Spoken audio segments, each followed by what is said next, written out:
simplify the following expression. And when students look at this expression, they often get confused by the fractional powers. So the first thing to note is this x plus 2 to the negative 1/3. X plus 2 to the negative 1/3, any negative power, you can rewrite as 1 over x plus 2 to the positive power.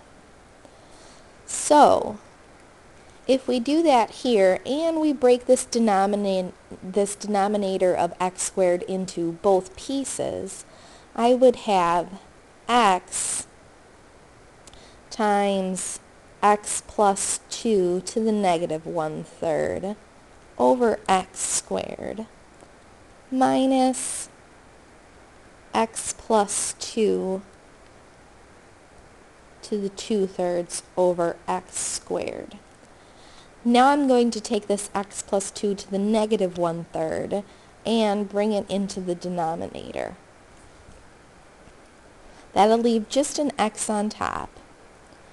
X squared times x plus 2 to the negative 1/3 minus x plus 2 to the 2/3 over x squared. Now, however, we do not have a common denominator, so I will multiply top and bottom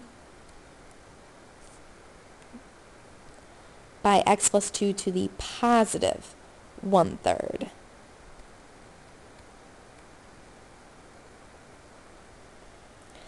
This will result in, well, now we have x plus 2 to the 2/3 times x plus 2 to the 1/3.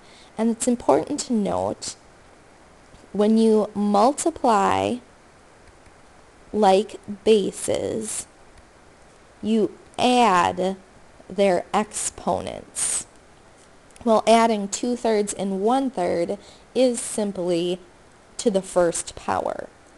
So, our first term does not change. Again, to the positive 1/3. And we'll be subtracting x plus 2 to the first power.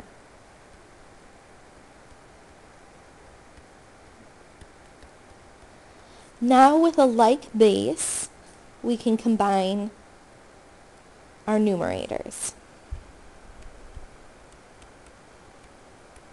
This is all over x squared, x plus 2 to the 1/3. Distributing, I have x minus 2 all over x squared, x plus 2 to the 1/3. And finally, I see my x's cancel. So I have a negative 2, x squared, x plus 2 to the 1/3 power.